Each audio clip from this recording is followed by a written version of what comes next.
Hello and welcome to Drafting Motherhood.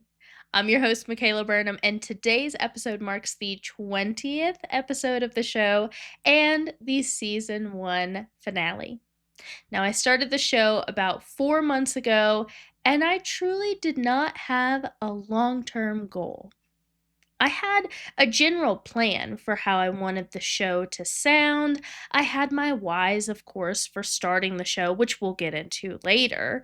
But I honestly never thought in just the course of a few months that I would have so many impactful connections from the show, from guest interviews to connecting with other podcasters. But most importantly, it was the stories that came directly from you guys. It's honestly pretty cool to watch something that you had in your head come to fruition, but this really was my whole goal, was that your stories and your voices would become the heartbeat of what this show is, the village draft that we're creating together. So I want to take this episode to reminisce on the last couple months of doing the show and why I started it in the first place and what some of my favorite moments have been from this season. And I know that 20 episodes isn't some like groundbreaking milestone, but honestly, for me, it kind of felt like it was because when I first started this, not only did I not know what to expect, I really wasn't sure what to expect of myself. I mean, I have two young toddlers. I just decided to start writing children's books, and then I'm like, oh, I'm going to start this podcast too. I've never really done anything in my life consistently. So when I saw myself start to take all these things on, I'm like, okay, we'll see how long this lasts. And turns out I just really enjoyed doing it. But before we get there, that same initial spark that I felt when I just thought about doing a podcast was the same spark that I felt about the children's book. So I'm like, okay, this feels right. I feel like I should be doing this. I don't really know what we're going to talk about, but I know I want to talk, right? And so I'm trying to figure all of that out as I'm going and buying a mic from Best Buy and I'm looking through all of our decor in the garage trying to find stuff for a set. Backdrop was from a birthday party, florals from baby showers, like all the things I can repurpose and use. And then my brother-in-law is also a editor. He does videography, so he's helping me with that piece. And I'm like, great, okay, I'm good to go. But I still wasn't. Because even though I had the set and I had the mic, and obviously the natural gift of gab, I still needed to make sure that I was incorporating my biggest why before I even hit record. And it was you guys, my friends and family stories, their questions and their advice. I mean, in the motherhood special, you guys even heard their voices. Those are all women from my life. And it was so incredible and such an honor to be able to showcase them in such a way that these are the voices of my life. These are the women's voices that I feel are so important. And I didn't start this show because I felt like I had something groundbreaking to share with you guys. It was them. It was the village that I had created around me, and I was seeing how much wisdom was within it and how much strength and love and power that I felt being surrounded by these women. I'm like, I gotta get them in a room with other people and just make this community even bigger. We did this together beautifully because you guys sent in topics ranging from starting your own businesses. You guys would share your wins and your losses. You've shared stories that make every mom go, I know that's right. And when I think about that, I think about the mom that told us that her daughter went through a phase where she would only eat dinner if she was watching Bluey, and she just ended it with, girls gotta eat. You're damn right. Exactly.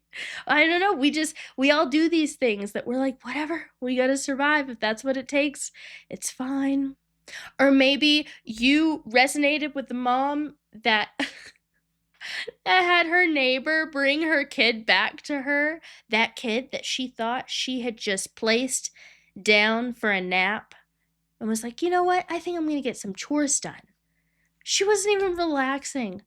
She was just doing some chores and her neighbor came and brought. Oh, I think about that one all the time. I love that one so much. Because I get it. These kids are nuts. But it's just another reminder that this motherhood journey comes with so many unexpected things that we just can't prepare for.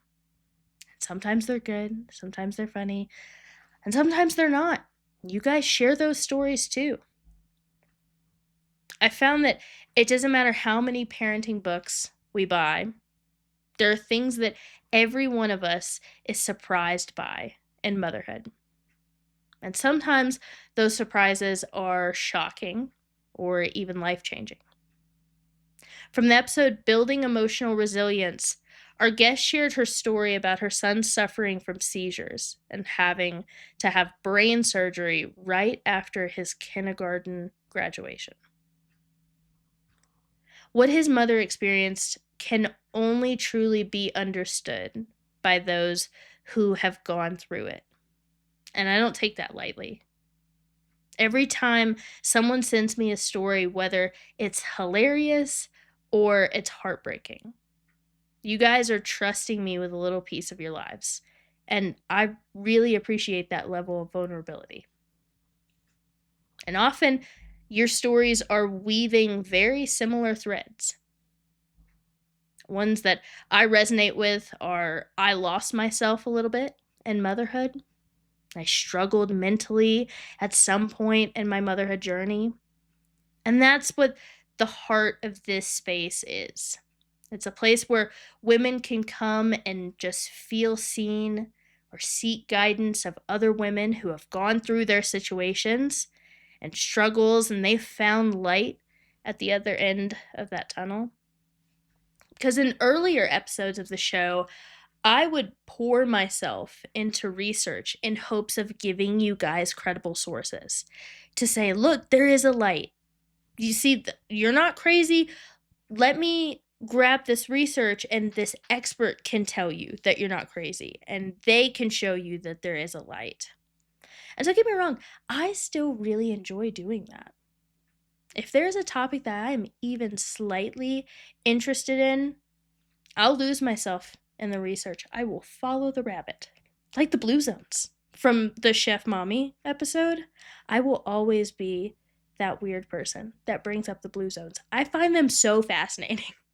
That and EMDR therapy, because that shit changed my life. So I'm going to tell everybody to just try it. Am I saying that you're going to get the same results? No. Oh, just try it. Maybe you'll like it though. But at some point in the show, I realized that we weren't building a podcast that was backed by research. There are plenty of podcasts that do that, and they're fantastic. But that's not the show that I wanted this to be. I realized that we were starting to build the conversation. And listen, your girl can love conversation and research at the same time. I'm probably always going to be the person that if I find a little bit of a question in something or I need to know something a little bit more, you won't see me for a couple days. But I'll come back and I'll tell you everything I learned. The real root of that is I found that I don't need an expert to tell me that I'm allowed to share a thought with you guys. And you guys can have opposing thoughts. That's what a conversation is. That's what I love about this. I love that we're feeling this shift already throughout the course of season 1. I think that's really exciting because who knows what season 2 is going to look like. All I know is doing this show has actively helped me find my voice. You guys are watching this in real time, and I think that's super fun. This show is a place where I can come and say, I'm not sure, but let's figure it out together. And maybe that's another thing that I've learned as well through all of this, is that we don't get to know what's coming next. While this show was created out of passion for connection and has become a really useful creative outlet, I also realized that it was helping me a lot in my grieving process. My father-in-law passed almost 2 years ago now, and during these last 2 years, I've realized that feeling my feelings, specifically surrounding like traumatic events, I was really bad at. I was really good at analyzing the feelings, and I can give all of the facts of something, but I wasn't actually working through any of it. And so talking has helped me process a lot of stuff and self reflect. And I've started to feel all of my feelings again. And it feels like it's almost helping me feel less. I know that sounds crazy, but when you're emotionally suppressing all of this heavy stuff, it's almost like it's sitting down low in your gut and you just keep pushing it down. Think of it like heartburn, which I have a lot since having my girls. But really, it's just like this pressure up top of emotions that, like, the littlest thing is just, oh, it's gonna make you weepy or angry or whatever. That's where I was. And so when I tell people that I wasn't good at feeling my feelings, they would kind of laugh because, one, I'm a Cancer, and they're like, you can't feel your feelings? And I'm like, yeah, I can, but it's not the depth that I want to. And so talking to you guys has actually helped with that a lot.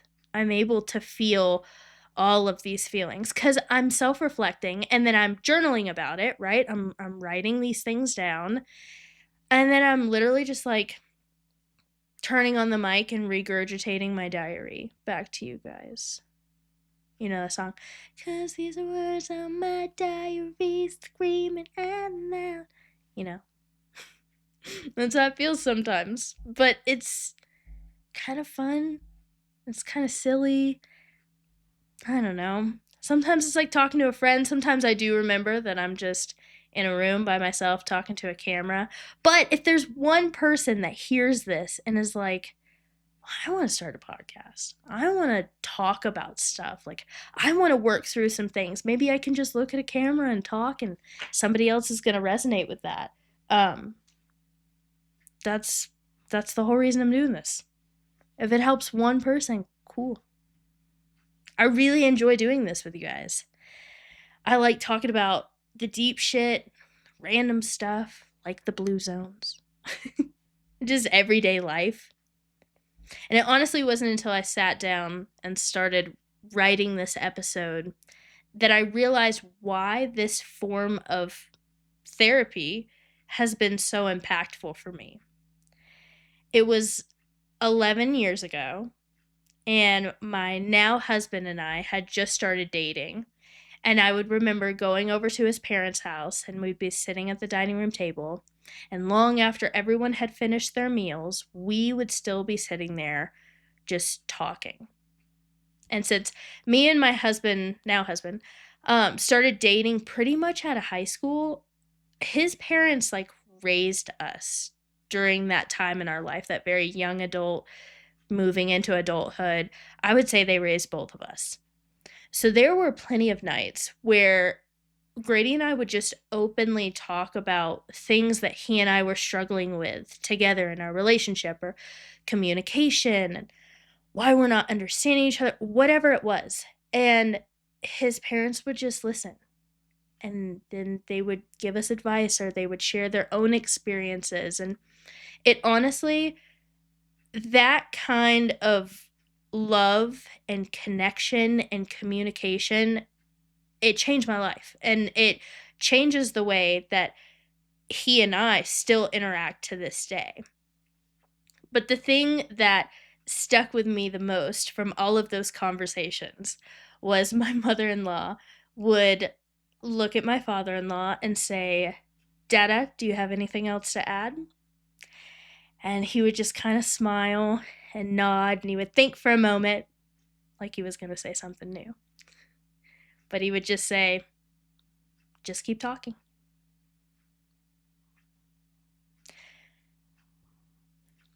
So I think in a lot of ways, this show has become a promise to Dad that I'll never stop talking. As if he ever thought I would. But also a promise to you all that I'll continue to create this place for moms where we can lean on each other, where we can remember that there is strength in this vulnerable metamorphosis of motherhood.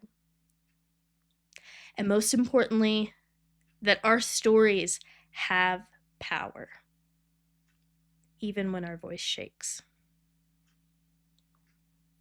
I love you all. I love you, Dad. I'll see you all next season. Let's keep talking.